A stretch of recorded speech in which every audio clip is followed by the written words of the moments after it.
नाम के गांव में एक जगह थी। वहाँ एक छोटी झोपड़ी में राजन नाम का एक बूढ़ा अपनी पत्नी रत्ना के साथ रहता था। पति पत्नी दोनों मिलकर बटर नान तंदूरी रोटी बनाते थे।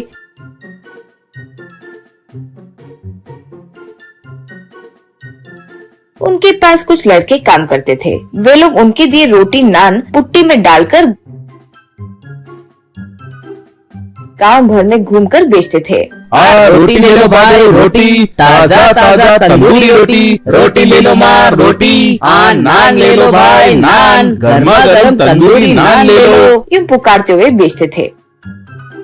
इस तरह बस स्टैंड में, रेलवे स्टेशन में वे बेचा करते थे।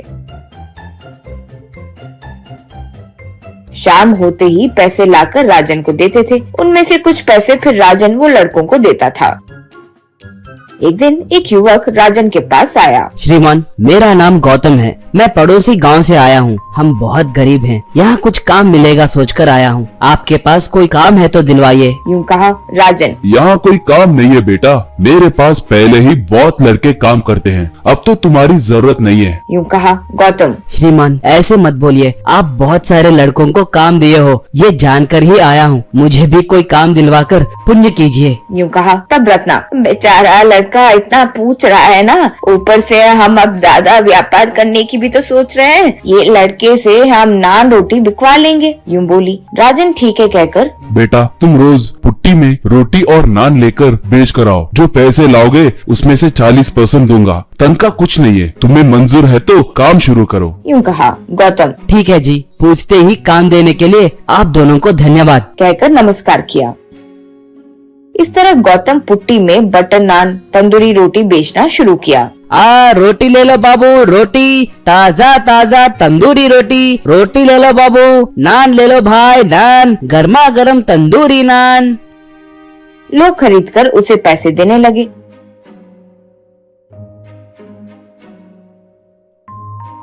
वो पैसे वो राजन को लाकर देता था और उसका दिया कमीशन लेता था। कुछ दिनों बाद उसमें लालच आ गई। 2000 कमाऊं तो उसे 1200 मिलते हैं और मुझे 800। मैं वहाँ धूप में मेहनत से कमाता हूँ तो घर में आराम से वो बैठा रहता है। ये नहीं हो सकता, ये अन्याय है। यूं सोचा। एक दिन एक रेलवे स्टेशन के पास एक आदमी उसके पास आया। बेटा तुम रोज कितना कमाते हो? यूं कहा गौतम। क्यों जी, करीब 800 रुपए कमाता हूँ। यूं कहा तब वो। इतनी मेहनत करके तुम इतना ही कमाते हो? मैं बहुत दिनों से तुम पर गौर कर रहा हूँ। जैसे मैं कहता हूँ वैसे करोगे तो रोज मैं तुम्हें 10,000 दूंगा। यूं कहा गौतम। 10,000? सच में? मुझे क्या करना होगा सर? और आप वैसे हो कौन? यूं पूछा तब वो। मैं कौन हूँ, क्या करता हूँ ये जरूरी नहीं है। तुम रोज जो जगह पर बोलता हूँ वहाँ आकर मुझे पुट्टी दो। मैं वो पुट्टी ले जाकर तुम्हें फिर वही पुट्टी लाकर दूंगा। वो तुम ले जाकर गांव के बाहर कुछ लोग होंगे, उन्हें देकर आना होगा। रास्ते पर पुलिस चेक पोस्ट होगा, वो पार करते वक्त ध्यान रहे। यूं कहा तब गौतम। क्या है सर? यानी वो नान रोटी में कुछ डालोगे क्या? पुलिस वाले पकड़ लिए तो कुछ नहीं होगा। यूं कहा तब वो। कहा ना, वो सब जरूरी नहीं है। तुम्हें 10,000 चाहिए या नहीं? तुम्हें नहीं चाहिए तो बोलो, किसी और को देख लूंगा। यूं कहा गौतम घबराकर। अरे अरे, ऐसे मत कीजिए। आप उसमें जो भी डालो, मुझे क्या, मुझे तो पैसे चाहिए बस। मैं ये काम करने तैयार हूँ। यूं कहा। अगले दिन पुट्टी लेकर एक घर के पास आया। वहाँ एक पुट्टी लेकर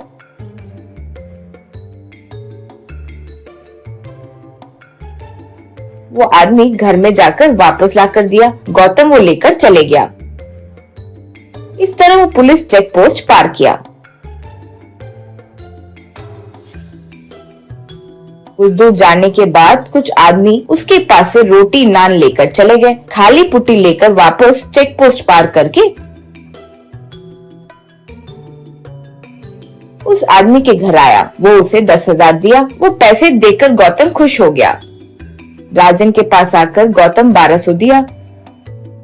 ऐसे रोज होने लगा।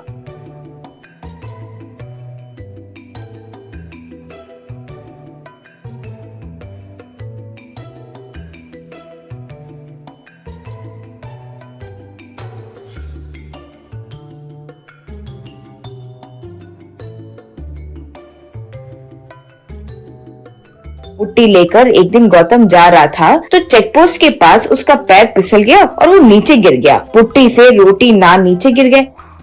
पुलिस वाले आकर उसे उठाए और नीचे गिरे रोटी नान को पुट्टी में डाल रहे थे। इतने में एसआई को शक हुआ तो एक नान को तोड़कर देखा, अंदर सोने के बिस्किट्स थे। बस वो गौतम को पकड़कर खूब मारे। गौतम डरकर जो हुआ सब बता दिया। इस तरह पुलिस वाले वो पूरे गैंग को जेल में डाल दिए। ये बात जानकर फिर भी राजन स्टेशन आकर एसआई से विनती करके उस लड़के को बेल पर बाहर निकाले। सबक सीखकर गौतम ईमानदारी से रोटी नान बेचते हुए फिर से जीने लगा।